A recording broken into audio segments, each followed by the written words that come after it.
Frontier is actually listening. Now, this is not very much news over here, but I just didn't have the time to cover it. Yesterday, they did post, somehow out of nowhere, a community questions first. This is kind of a Q&A. We're going to go into that. Most of you, potentially everyone, does already know about that. But I just quickly want to do a bit of self-praise. As I've said already in my first Why video, I have sent them an email over 2 weeks ago. And basically all these points we are looking at have been rather more or less in this mail. And I also told them baseline, and I've got a screenshot of that in my Discord, by the way, in case you want to have evidence. The screenshot is in the Planet Coaster 2 discussion chat. That I also, told them that it would be wise to at least give us an idea of what's happening in the future. And if you're now thinking, well, isn't that a normal, and wouldn't you do that anyways? No, that's not typically how Frontier has done this in the past. So it is very welcoming that they are doing this now. I obviously can't say if it's because of the mail or if the mail helped or not, but at the end of the day, it doesn't matter. I'm just happy that they do it. And the things they have told us, they are great. And at the end of today's video, I do a little bit of a speculation because there is a feeling that emerged in myself the last couple days playing the game, but more about that at the end of the video. So first things first, let's quickly go through these things. First thing is, do the guest cap apply to PC? What effects and why? Yes, at the moment we have a guest cap of 6,000, and this is a hard cap. There's no trick to get more people into the park. I tested that. Game still runs great, obviously, with this, and in bigger areas, it kind of looks a little bit lost, not gonna lie. The game is now, with all the new options for pathing and so on, is ready to have more guests in the park, and the game does benefit from a lot of guests in the park. It just works better, so I'm very happy that they are looking into that in the future. Frontier Workshop, obviously great stuff. We don't need to go too much into that. That's just a possibility that you have. But there are a couple of really cool features we haven't talked about yet, and I just want to quickly jump on them. So you can upload your own creations, but what's really cool is you can update them on the way doing that. So not like in the past where you had to update always like a version of it on Steam. Now you can actually update your park. Every time you're done with a certain area, just upload that to the existing blueprint, and everyone who has subscribed to that blueprint and just kind of refresh the game will have the newest stuff of it. So that's really cool.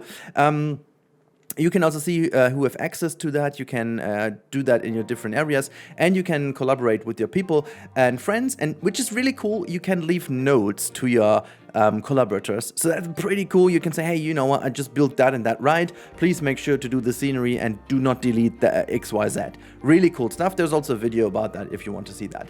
Another big banger, because I had that in my Why video, is do we get access to custom audio and custom billboards? And yes, they basically said they will be doing that in a future update. So check, great. The biggest thing though for me personally is, will load unload stations be added? So this is a very specific one about stations, and they are saying coasters and rides are the heart of Planet Coaster 2. Good to know. We will be introducing load and unload stations in a future update. Keep that in mind. We're going to talk about that in a second, but just for the moment, keep that in mind. Now the second thing is, will rides with built-in Decor have vanilla versions too? Yes, great. I mean, what a simple, lovely answer, isn't that?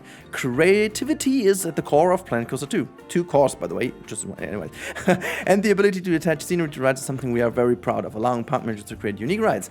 I'm also very proud you added that because it's amazing. Always considering new ways to expand creativity, we continue to introduce further creative options, including additional neutral coaster cars in future updates. How cool is that? And then also it's going to be available on Steam Deck. Not sure, I'm not really too much looking into Steam Deck, but that is very, very good. Let's quickly check if I didn't miss out on an answer maybe later. No, I didn't. Okay, so let's keep here for a second. Let's stay here and have a look at this. Will unload stations, these two for me personally, are the most important bits. And before I go into why, here is a little bit of context. Now, in the last couple of days when I was playing, I found that a lot of things are weird.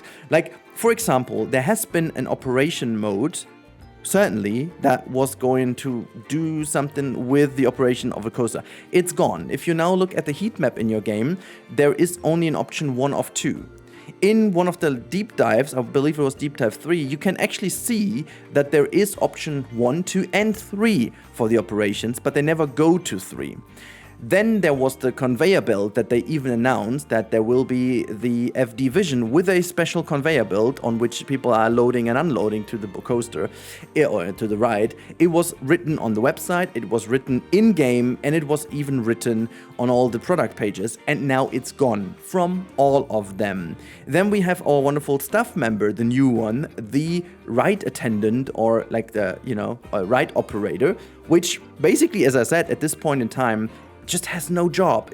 Virtually it's just existing. And if you place down a ride in Planet Coaster 1, there is a ride assistant. I mean, yes, this person is glued to the station, but is that really a difference? I mean, does it really matter? Not really, not quite. So there's no job for them. So what I'm really thinking is they just weren't able to finish something. I do certainly believe now that they planned on adding something to the base game that they just weren't able to finish, and now they took this out of the game last minute, noticing they have to refine that. And this is exactly where this transparency and this Q&A comes into play.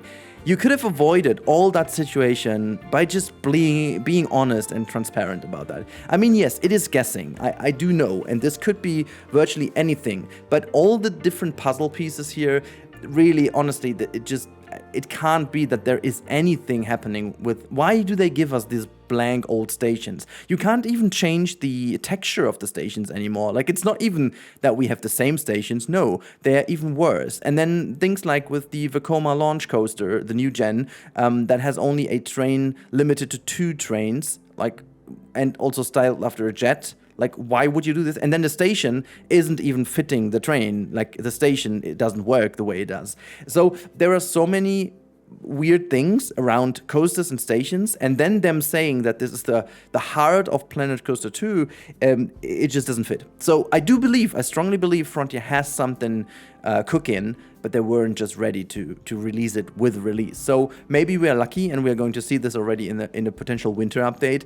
But if not, maybe beginning of next year. That's totally fine. If they continue being transparent about that and communicating that with us, hey, that's mega. And this is also why, and I'm going to take these last minutes for a bit of, banter is not the right word. Just it's a little rant, okay? And the rant is not against Frontier or anyone. It's basically about against some people. Against is a hard word. It's just trying to really go for, you can't please anyone, You can't please anyone. The reason why I opted for this why video very early on in the release cycle, so to say, of my videos is to make sure everyone knows of these things and give Frontier the chance to talk about that, which they apparently do, and even before launch, and to give people an honest opinion of that. I received mostly positive comments towards that, but there was also a range of comments that were like, I'm being too negative, I'm being too nerdy, blah, blah, blah, blah, blah.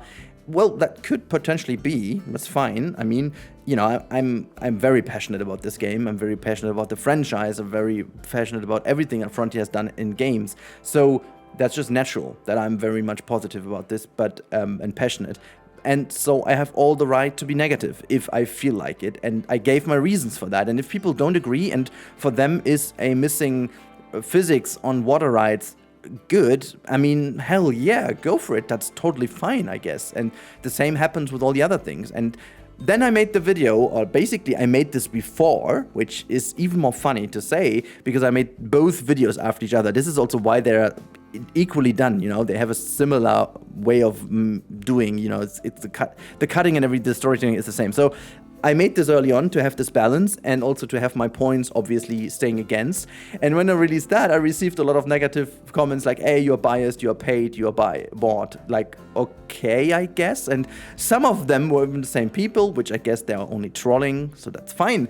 But at the end of the day, you can see how much of an importance feature it is to speak about problems of a game. That doesn't mean that you don't like a game. That doesn't mean that you don't see it in a balanced way or anything, or it is just helping to improve over time. And I think at the end of the day, baseline is we all want a great game. This is what I'm opting for. And I think it is just like looking at my sub counter, we are going very strong towards 100K. And I do have a responsibility of being credible, and it wouldn't help me the slightest to lie or to be awfully positive, to just hope that something works, or to just blankly lie about being paid or anything. So yes, you can see I've got early access, I've received a key from Frontier. That is a very obvious thing. It's been the same in the past, and I'm very thankful for that. I'm very thankful to Frontier, but who would I be to just lie about certain things? That doesn't help Frontier in the end of the day, because the truth will always be there. People will get the day first day, and then will get the game, have hands on, and they will find the same issues I have found. So it doesn't help. I can be positive about this, but who would be benefiting from that other than you losing money, I guess, at the end of the day? So it just doesn't matter. And I just wanted to focus on that a bit in this video because I think it fits. And I can really tell that this helps a lot. Please, Frontier, if you're listening, keep on doing this. This is mega, you know. We don't hate you for not having any stuff. We are passionate, and that's fine. We are also forgiving, as I said on Twitter. It is really important to be taken along the road, and people will be happy about this. I've received so many comments yesterday about people being hyped about load and unload stations. Mega job. Props to Frontier. This is not normal that companies do get into that. It should be normal, but it isn't. So yeah, hopefully you found this interesting, and I just needed to talk that off my heart. And let's just get into a discussion in the comments. Are you happy about these announced changes, announced fixes, I should almost say? And also, please help me. Is it a good thing to be on Steam Deck? I have no idea. Is Steam Deck a thing? Just let me know in the comments down below. Thank you so much for watching, and don't forget to subscribe if you want to have more of these updates and the creative videos, the building videos, honest thoughts of stuff and blah, you know the drill. Please make sure to subscribe to the channel if you haven't already, and I talk to you, as always, in the next one. Oh, besides, tomorrow we'll be live again. If you want to catch a live stream, keep your eyes on the channel tomorrow. That's it. Bye!